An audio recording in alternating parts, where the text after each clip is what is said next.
You're in the C-Space studio. I'm James Kotecki here with Dan Brough. He's the head of agency partnerships at Waze. Welcome to the C-Space studio, Dan. Thanks for having me, James. So one thing I'm always interested to talk to people about is what people think their company does or how it's perceived in the public versus what the company thinks it's actually building. So Tell me about what Waze is from your perspective. Yeah, so Waze is the world's largest crowdsourced navigational app. That's what I think most people know us. It's interesting being here at CS and talking about innovation, from the aspect of a person gets in their car and starts a drive. Navigation is nothing new to anyone. I think where Waze has a massive advantage over that, and that's the crowdsourced aspect of it. So our mission pretty much is saving drivers 5 minutes a day, every day on their commutes.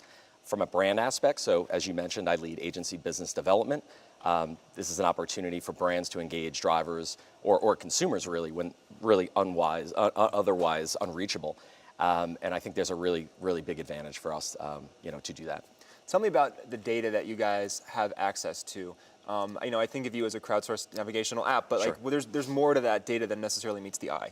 Yeah, so data is huge. Data is again, we have the most data out of anyone, knowing driver behavior. I think the context is the biggest thing of a drive, and what I mean by that is we know where drivers are going, we know where drivers have been, and for a brand, obviously, that's very important to understand that. Mobile advertising, I think, in general, is still very much poor. I live in New Jersey, I commute to Manhattan, I see flashing banners at the bottom of a news site, a sports site, not a great experience. Waze, you're in car, you're near a location, you're seeing a Starbucks, you're seeing a Dunkin' Donuts coffee ad when you're right next to it or you visited that location or a retail store or whatever it might be. So I think it's a pretty big advantage, opting in that environment. You've also talked about, you mentioned that your mission was to save people 5 minutes a day. You've also talked about the longer term mission of actually reducing the number of cars on the road itself. Sure. So so there is a carpool aspect of it. Launched early this year in the Bay Area that we're doing. I could talk about that a little bit more. But really for a crowdsourced aspect of it, getting to your destination faster. It's reducing congestion, it's reducing smog, pollution. We're making it easier. We also have a Connected Citizens program that we've partnered with 80 municipalities, governmental agencies around the globe, where it's a dual sharing mechanism of Waze drivers reporting traffic conditions, whether it's snowing, fixing potholes. On the other side, marathons are being run.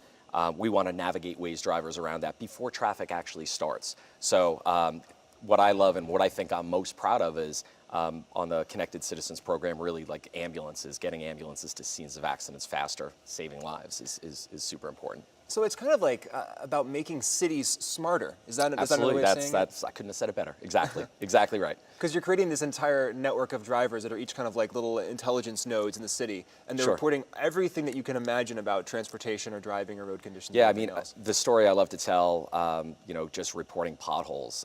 This was last March in DC. We gave the Department of Transportation, DC, pretty much longitude, latitude of potholes. We fixed 10,000 potholes in DC in the month of March. It's pretty fascinating, right? Where we know the accuracy to a few feet, to give that information over and go do that. So just from the innovation standpoint, again, to your first question, what do people know Waze as? And it's getting to my destination faster, and that's great. But all this data we have, we're making really driving safer, easier, uncongesting roads as well. Is there any relationship between Waze and public transportation and how you see public transportation evolving? Yeah, I mean, that's part of the Connected Citizens program as well. We have these partnerships in place. I can't speak to, I don't work specifically on that team, but yeah, that's something we're looking into as well. You mentioned that the data that you guys have, and I'm curious about kind of, if you look at 2017 and you look at how you're going out to the different meetings that you're doing here at CES and talking about ways that partners can leverage that data. Talk about some of the ways that maybe I as a consumer, I'm not even seeing the ways that data is monetized. Yeah, no, absolutely, and that's why we're here at CES. I think my 10th year personally being here, and really talking to our agency partners, our brand partners. We fit a very interesting, unique niche here where, yes, we're mobile, we're in car, so if you ask me bluntly who I work with in media agencies, creative agencies, out-of-home shops. because you're in a car, you're in this silver box, you're driving around. It's pretty much radio and billboards, the only way to get attention. As I mentioned with the data we share, the context, the relevancy of a drive, brands are finding out very quickly.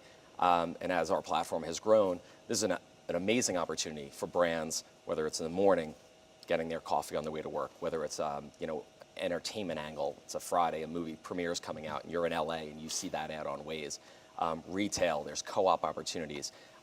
So it's all very exciting for brands. From that aspect, in-car, non-intrusive type of advertising has really worked well for us. And to be clear, the consumer's not seeing the ad in the Waze app itself while they're driving in their car, right? They are. So we have essentially have two ad units. We have branded pins. So they are mapped in, logged in, longitude, latitude. Their store locations. When a driver comes near that, they can tap on it. It expands it open. We also have a zero-speed takeover unit, which when your car is completely stopped, red light, traffic, stop sign, the ad comes up, you take your foot off the brake, the ad disappears. So no texting, no extremely safe environment to engage consumers with brands. And tell me about how that integration continues further as cars get Wi-Fi and become even more connected themselves. So that's without question. I think that's the future. Getting I think for a number of different reasons, but getting the smartphone removed in dash when most cars will have Wi-Fi on board. I think it's just the next seamless integration.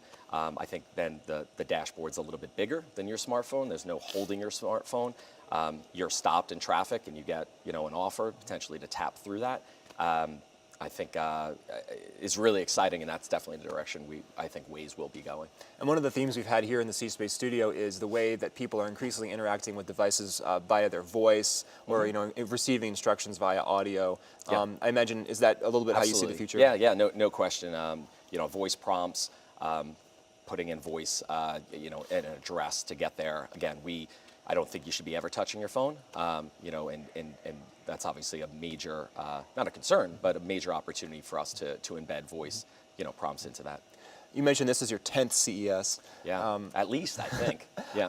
I know that you're involved mostly in just conversations with your partners all day, but just what are some of the ideas or the thoughts or the concepts and themes that you've kind of felt percolating this year? Yeah, I think, so again, running agency business development, agencies have chief strategy officers, innovation officers. What excites them about us at Waze, it's, again, we really don't have any digital competitors, if you will. You're in a car, they're figuring out how to work with us. Is this an out-of-home play? Is it digital out-of-home, which I 100% agree it is.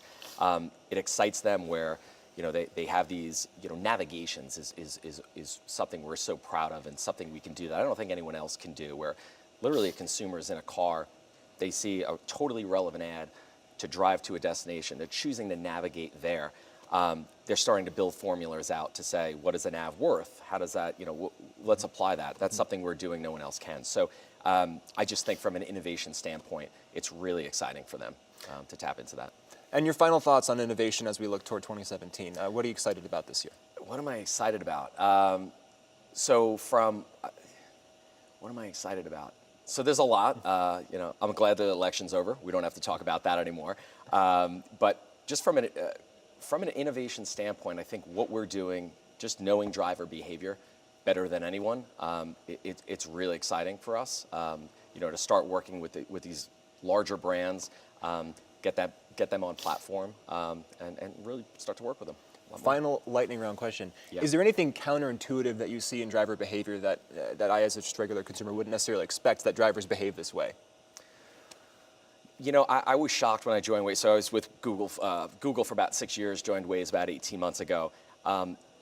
It's almost this, so 65 million monthly active users globally.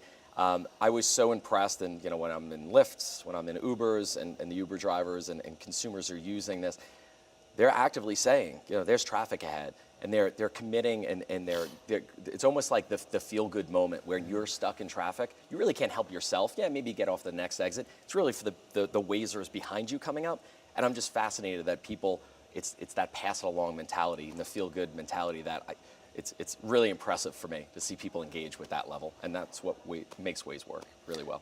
Well, Dan Brough is a Wazer and the head of agency partnerships at Waze. Thanks for joining us Absolutely. in the C-Space studio. My pleasure being here. Thanks for having me. I'm James Kotecki. Keep it locked right here for more great C-Space Studio content.